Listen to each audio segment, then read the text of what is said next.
where we played half-ball by the old Wiggy's wall, watched movies at the Hippie under the elm. Hi, and welcome to Charlestown and beyond. This is Kathy Giordano, Cookie, and I'm here in Thompson Square today, opening the show from one of my favorite spots in Charlestown. This is the Edward Gus Whelan Park, my dad. And here we are in Thompson Square, known as the center of Charlestown, the heart of Charlestown, and I'm going to talk about Charlestown in today's show. I'm going to pick up from where I left off in our last show and talk about the greatness of Charlestown and the Charlestown that we townies know and knew growing up here. Well, here I am in the studio. Isn't that great? What a beautiful day it was that day that I taped that, and again today, another beautiful summer day in Charlestown. And I am going to pick up from our last show when I was talking about the Charlestown that we all love. And that was a result of some remarks made by folks that are fairly new to the town, and actions by some folks that are not welcoming to everybody who lives in the town. And I just want to share with all of you, whether you live in Charlestown or Boston or anywhere else. I'm talking about my hometown, where I grew up, what made it so beautiful. The people made it beautiful. But I'm going to walk down memory lane today with a lot of you. Some of these things you'll remember, and some of these things came before your time.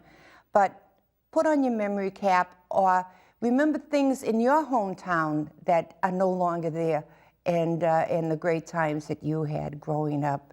So let's start. Back in the 50s and perhaps 40s and maybe before, Charlestown was bustling. It was just bustling. There was 3 First National stores in Charlestown at one time. I think the population was up to 40,000 people when everything was going, wild in Charlestown. And I don't mean wild, I mean just so hectic and busy. We had a fish market, we had meat markets, we had vegetable markets, fresh vegetables. We had a 5 and 10 cent store on Main Street. We had Magoons on Bunker Hill Street. We had clothing stores and shoe stores. We had a cobbler. We had, I don't know how many furniture stores. Now, all these places did a great business, and they lasted for many years. We had 2 movie theaters, and I can remember going to the Hippie, the Thompson Square Theater, and with my grandmother on a Wednesday night, because it was they had a talent show every Wednesday night, and they gave out free dishes, and she brought me, I think, to get the second dish. But I always enjoyed that time with her. It was so much fun. We had mom and pop stores all over Charlestown where you could go in and get the newspaper, a cup of coffee, a sandwich, whatever you needed, a quart of milk, a loaf of bread, rather than going to the supermarket. It was always handy and right around the corner. We had drugstores. We had 3 that I can remember. We had Donovan Fallon's, we had Cummings up in Bunker Hill Street, and then there was Hoffman's in City Square. We had hairdressers and barber shops, liquor stores and bar rooms, restaurants, doctors and dentists. I can't remember how many funeral homes we had in Charlestown in those days. We had 2 or 3 gas stations. There were 3 Catholic churches, an Episcopal church, a Baptist church, and a Protestant church. And every single one of those churches was packed for every service on a Sunday. Packed. They had children's masses in all the Catholic churches at 9 o'clock, 9:30 in the morning on a Sunday. And there would be standing room only in these churches, every one of them. We had 4 firehouses, plus the police station 15 in City Square. And maybe one of my favorite spots where I grew up down by Thompson Square was Eddie Henry's, right there in Thompson Square, where they had actual penny candy. and comic books, and it was just a great, great place, you know, to go visit. And if you had a nickel, you could get a whole bag of candy for 5 cents. And we had Chinese laundries and on and on and on. And they're all gone today. They're all gone. We had no reason to leave Charlestown to do any shopping. Everything was there for us. And I know you'll remember many stores that I haven't mentioned, and have fun with that. Have fun with that. And I came of age in the 1960s, okay? And I'm remembering, you know, the great times I had, and you know, and what was going on in Charlestown. The Navy Yard was still open. I don't think it closed until 1974, but there were thousands of men and women employed in the Navy Yard. Chelsea Street was bustling, bustling. There would be Marines and sailors down there on leave, and they'd be mixing in with the longshoremen who worked on the docks. There'd always be Navy vessels and cargo ships down there on the waterfront. The YMCA in City Square was very busy. And on the outskirts, on Medford Street, we had 2 sugar houses. On Rutherford Avenue, we had Hood's Milk. And in Sullivan Square, we had Schrapp's. In all the jobs that these places, they employed so many residents. And like I was just thinking, we didn't need to leave town because we had everything. Oh, I forgot to mention we had Kennedy's Butter and Eggs down there near Thompson Square too. But the town life was second to none. It was so safe. You could leave your doors unlocked. It didn't matter what time of the day or night you were walking, you knew you were going to be safe. Children played on the streets. And when mothers walking their carriages and seeing all their neighbors, senior citizens would sit in the park and all the different parks and love to see the children go by. And the kids played baseball and basketball and football and hockey, and the older guys like to play halfball. I mean, there's a lot of talk about halfball being so popular in East Boston. It was real. I think it really started in Boston and Charlestown, and they had quite great teams. They really did. And I'm thinking about the guys that some of them are gone now that captained the teams, ran the halfball tournaments, and it was just so much fun. I never did learn the rules of halfball, but I used to enjoy watching it. And we had Charlestown High School, and they had a renowned electrical course up there, second to none. I wish they'd bring that back in the Boston schools. That's what we need. We need to teach the younger people electrical, plumbing, woodworking. This is what we need for the future. Everyone's going into computer science and everything, but you know, when you come down to it, we need a good plumber, we need an electrician, and I wish the public schools in Boston would think about bringing those courses back. And we had 3 Catholic grammar schools, and they were packed. I mean, I can remember my grades. I think there was at least 30 kids in each class, and we all learned. We all behaved. You didn't dare do otherwise with the nuns there. And they were wonderful women. They were wonderful, and they gave us such a great education. I don't want to put down any nuns. Charlestown was a blue-collar community, mostly Irish Catholic. And they were very proud of their Irish heritage and extremely proud to be living in Charlestown. And that's how they raised their families, to respect that. And the young adults, when you got to be a certain age, into high school or after high school, you had to have some place to meet. And everyone had their own corner. We hung on corners. Now, I hung outside Donovan and Fallon's on the corner of Main Street and Monument Avenue. That was my corner.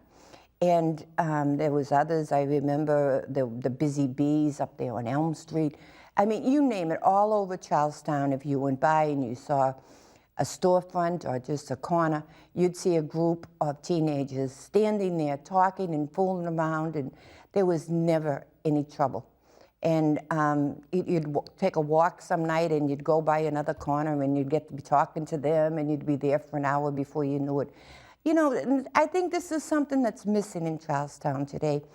The young people that move in, they don't have any place to go. There is no place for them to go and gather. Wouldn't be a bad idea if they gathered on one of their steps, the stoop that we called it when we were little, and get to know each other and get off those phones and talk to each other. You know, that's sad that you see them together and they're walking down the street and they're going like this, rather than be looking in the faces of the person next to them and having a conversation with the live person. That's what's missing. When you get to know your neighbors, that's what's missing in Charlestown too. People don't know their neighbors. They don't even know the people that live in the house with them if they're 3 condos or whatever. That's what makes a neighborhood, and we should get back to that. And you know, during the 60s, it was just great growing up in Charlestown and becoming of age in Charlestown. And we realized what was going on around us in the world. We had friends that went in and served in the Vietnam War and some that didn't come home. We had the assassination of President Kennedy and Reverend Martin Luther King and Bobby Kennedy. We had the civil rights movement. And every night on the news, you saw films from Vietnam, and it was just a terrible, terrible time. But in the enclave of Charlestown, we gathered together, and we got through it. We got through it, and that's what a neighborhood does. You're there for each other. You're a good neighbor. You help each other, and you cry and you laugh together. And I have met friends back in those days that I still hold dear today. It was just great, great times. And you know, I remember I said I hung at Donovan and Fallon's, and actually the owner, Bernie Creedon, what a great man he was, the pharmacist, he would come out and say, look, any one of you want to work tonight? And we'd go in, we'd take turns and we'd work on a special night of the week. And we'd go in at the soda fountain. I was a soda jerk, and so went some of my friends. And it was really funny. The guys that hang outside with us, they would come in and they'd get their sundaes and everything. Of course, they'd always wanted an extra scoop of ice cream or something, and we'd give it to them until the pharmacist came down and caught us. So, I mean, they were just great old times, really great times. And I wish that this could come back today. I really do. I wish that the town today is different. It is different. The homes now, the homes are the same as they were when I was growing up, on the side streets and the single-family homes. A lot of single families now have been converted to condos, and since the 1970s, the prices have gone up and up and up and up. And as they went up, they would push a lot of people out.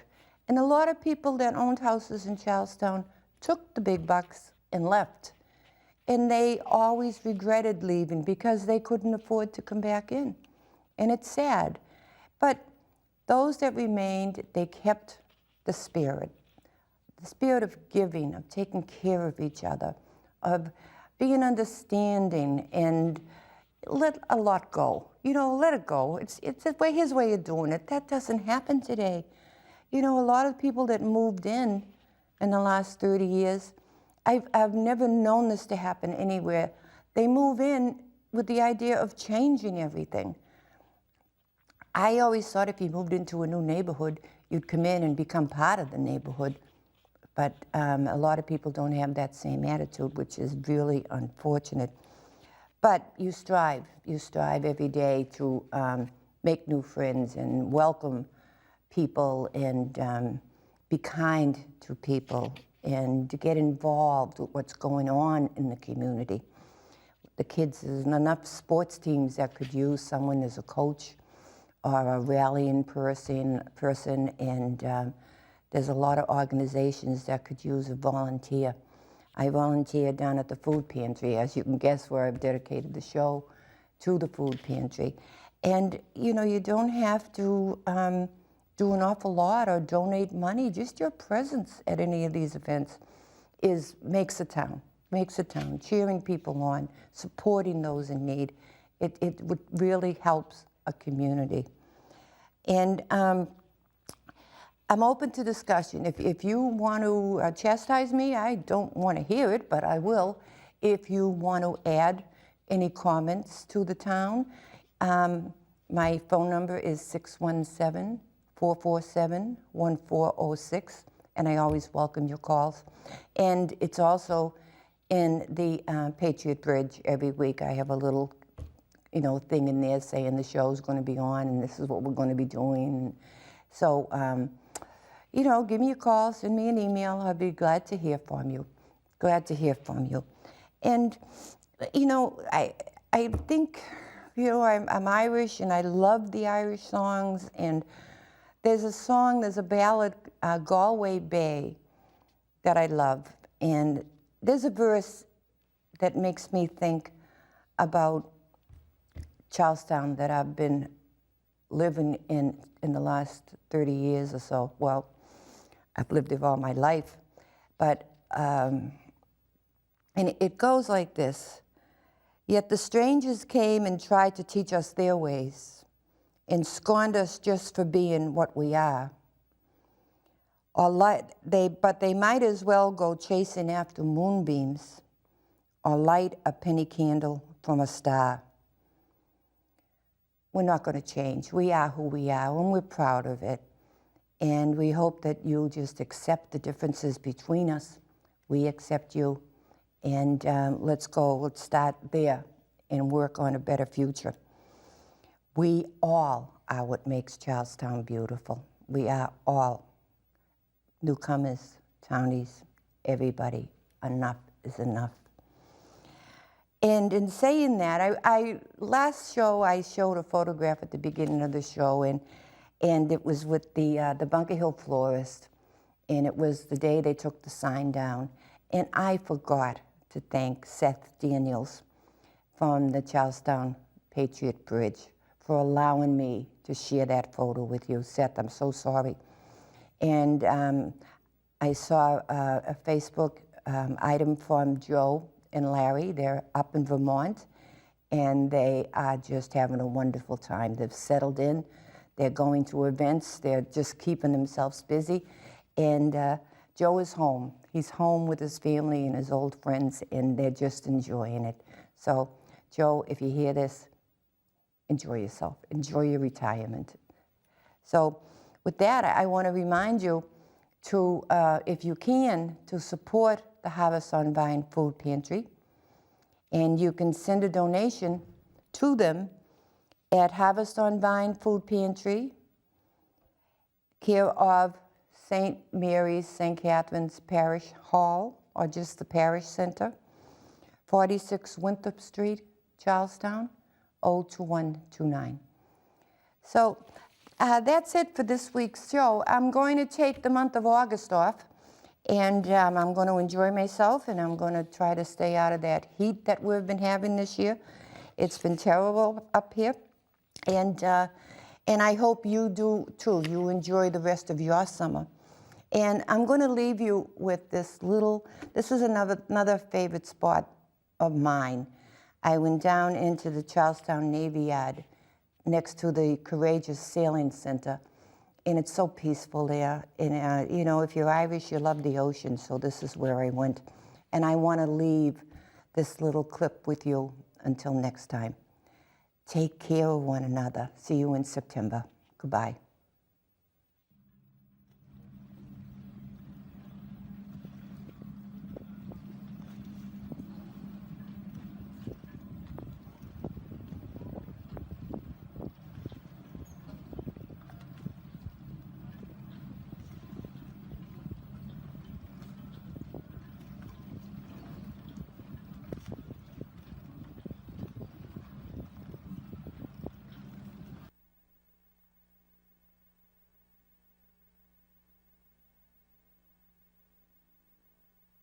Why not bring back City Square Station 50 was there.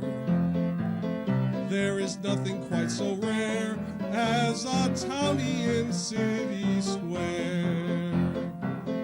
Why not bring back City Square? Lots of action there. There was nothing quite so fair as Dot's Diner in City Square.